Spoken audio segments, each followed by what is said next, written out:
আল্লাহর কাছে লাখ লাখ শুকরিয়া। জীবনে আর বড় কোনো চাওয়া নাই। মক্কায় পরিচ্ছন্নতা কর্মীদের আবদার মিটিয়ে জড়িয়ে ধরলেন মুশফিক আর ফারহান। ভিডিও ভাইরাল নেট দুনিয়ায়। ছোট পর্দার জনপ্রিয় অভিনেতা মুশফিক আর ফারহান বর্তমানে অবস্থান করছেন সৌদি আরবের পবিত্র মক্কা নগরীতে ওমরা পালনে।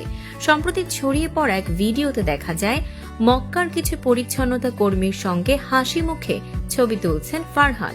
শুধু তাই নয়, তাদের আবদার মিটিয়ে জড়িয়ে ধরছেন, কুশল বিনিময় করছেন আন্তরিকভাবে। এই দৃশ্য দেখে ভক্তরা মন্তব্য করেছেন, এমন বিনয়ী মানুষই প্রকৃত তারকা।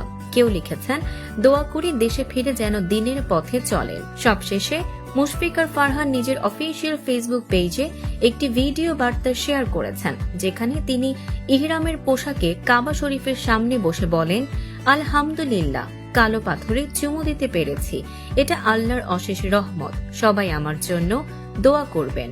মানবিকতার এই দৃষ্টান্তই আবারও প্রমাণ করেছে ফারহান শুধু পর্দার নয়, বাস্তব জীবনেও একজন অনুপ্রেরণাদায়ী মানুষ।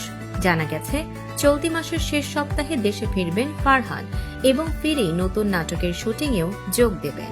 এমনই সব চমকপ্রদ খবর পেতে ফলো করুন আমাদের ফেসবুক পেজ CB24 TV এবং সাবস্ক্রাইব করুন YouTube channel CB24 TV official.